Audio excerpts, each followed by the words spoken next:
मैं रहता हूं उस आर्यावर्त में जहां होता है मान जीवन अधिकारों का, जिस धरा पर खिलता है जीवन जहां होता है सम्मान मानवता का, मानवाधिकारों का। परमादरणीय अध्यक्ष महोदय, नीरछीर विवेक निर्णायक मंडल एवं मेरे प्रबुद्ध श्रोतागण, आज की इस वाद विवाद प्रतियोगिता में मैं निरीक्षक जीडी पवन कुमार, भारत तिब्बत सीमा पुलिस बल, आज का विषय मानवाधिकारों का अनुपालन करते हुए देश में आतंकवाद और उग्रवाद से प्रभावी तरीके से निपटा जा सकता है का पुरजोर समर्थन करता हूं।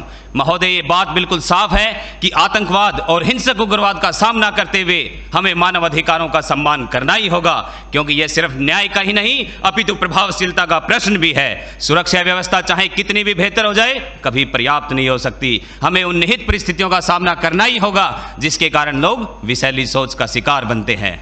महोदय, बात चाहे अमरनाथ यात्रा की हो या वर्ष 2013 केदारनाथ घाटी का वो खौफनाक मंजर जहां हमारे सुरक्षा बलों ने अति दुर्गम क्षेत्र और विपरीत परिस्थितियों में अपनी जान की परवाह न करते हुए हजारों लोगों को बचाया था, तो मैं बताना चाहता हूं कि जब इतने दुर्गम क्षेत्र और विपरीत परिस्थितियों में मानव मूल्यों को ध्यान में रखते हुए अपने कर्तव्य का निर्वहन कर सकते हैं, तो आतंकवाद और उग्रवाद प्रभावित क्षेत्र में मानव मूल्यों को ध्यान में रखते हुए अपने कर्तव्य का निर्वहन क्यों नहीं कर सकते। जब अलगाववादी नेता एक पत्थरबाज को उकसाने में कामयाब हो सकते हैं, तो हम उन्हीं पत्थरबाजों को देश के विकास की मुख्य धारा में जोड़ने में कामयाब क्यों नहीं हो सकते।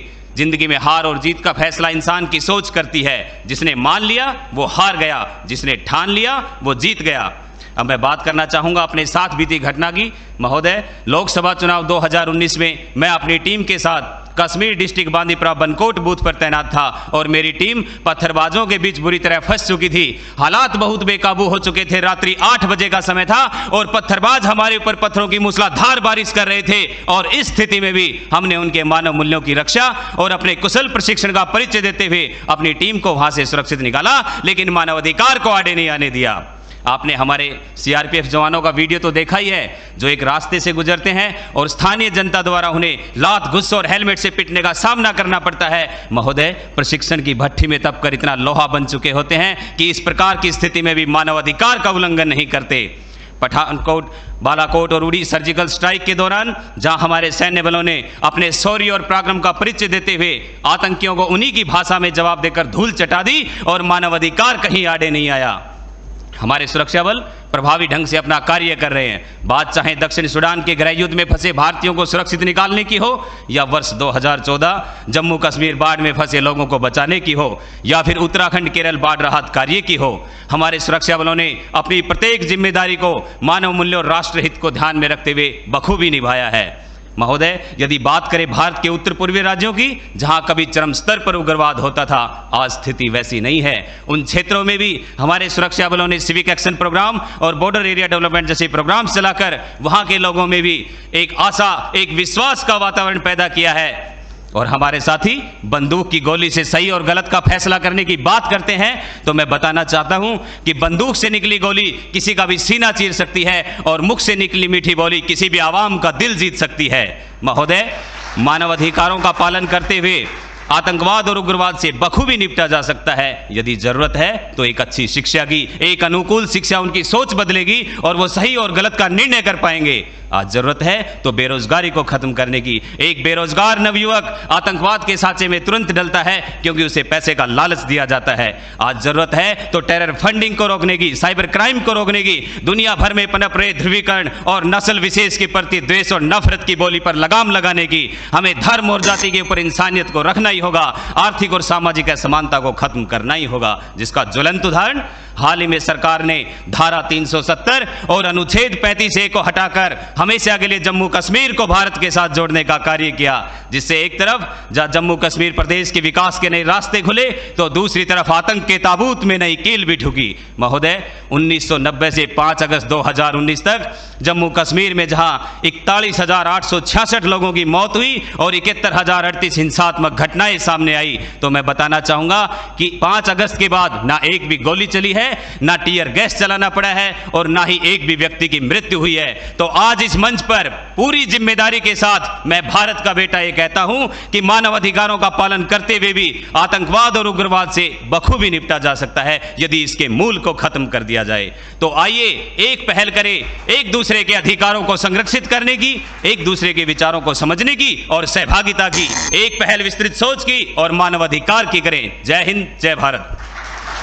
देश मेरा जल रहा है, आग लगी है सीने में, हुक्मरां सब व्यस्त हैं खून गरीब का पीने में, तो राम मंदिर या बाबरी का पक्ष नहीं मैं लाई हूं, घायल भारत चीख रहा है, चीख सुनाने आई हूं। परम आदरणीय सभापति महोदय, मंचासीन निर्णायक मंडल समिति एवं उपस्थित मेरे प्यारे साथियों, मैं आरक्षी खुशबू चौहान, केंद्रीय रिजर्व पुलिस बल आज सदन की राय से असहमत होते हुए वक्ता विपक्ष में अपने विचार प्रस्तुत करूंगी। महोदय, दर्द हद से तब गुजरने लगता है जब मेरी आंखों के सामने ताज, पुलवामा, छत्तीसगढ़ में शहीद हुए जवानों के शत विशत अधजले शरीर के टुकड़े, रेत के टीलों से ऊपर जाती लाशों के ढेर और कश्मीर की खून से सनी लाल रंग की सड़कों के दृश्य सामने आते हैं।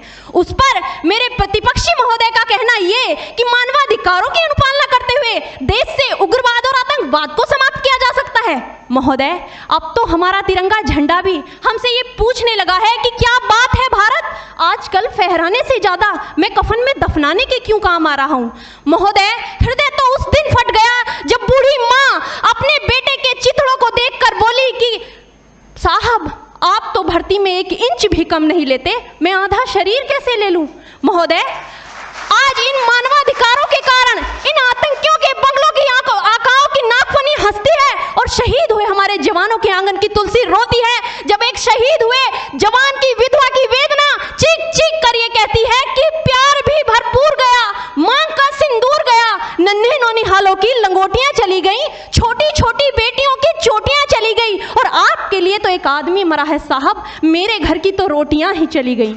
महोदय, किसी भी युद्ध को जीतने के लिए पहल करना सबसे ज्यादा आवश्यक है, क्योंकि इतिहास गवाह है कि पहल करके बड़े बड़े युद्धों के परिणाम बदल दिए गए हैं। परंतु आज मानवाधिकारों के कारण हमारे देश के जवान इस कदर बंधे हुए हैं कि अपनी ड्यूटी पर खड़े होकर भी वो आज पहल करने से डरते हैं, क्योंकि महोदय, भविष्य में उन्हें कटघरे में खड़े होने का डर सता रहा होता है।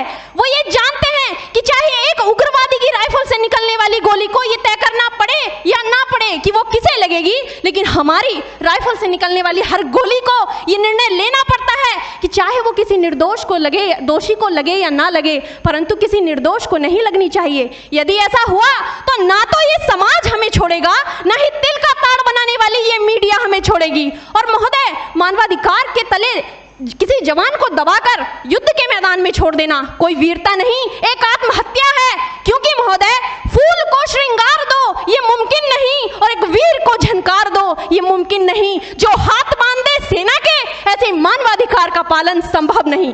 महोदय, आज सत्यनिष्ठा के मार्ग पर चलते हुए भी हमारे देश का जवान इन आतंकवादियों, इन पत्थरबाजों से डरता है, क्योंकि वो जानता है कि उसकी राइफल से निकलने वाली गोली अगर टारगेट को हिट नहीं भी करेगी तो भी 400 मीटर तक जाएगी, और यदि इस बीच वो किसी निर्दोष को लग गई तो महोदय, हमें अपनी नौकरी से हाथ तक धोना पड़ सकता है।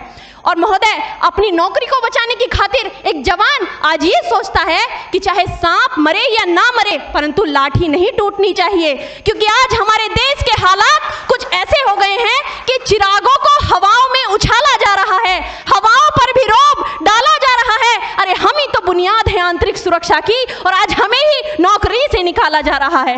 महोदय, जब पुलवामा में 44 जवान शहीद हुए, छत्तीसगढ़ में 76 जवान शहीद हुए, तो कोई भी मानवाधिकार की दुहाई देने वाला हमारे पक्ष में आकर खड़ा नहीं हुआ।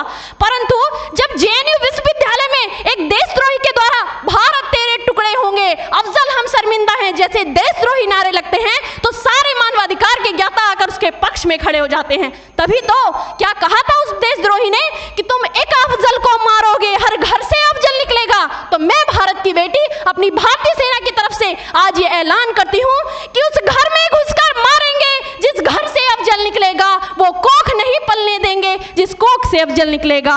उठो देश के वीर जवानों, तुम सिंह बनकर दहाड़ दो और एक तिरंगा झंडा उस कन्हैया के सीने सीने में गाड़ दो।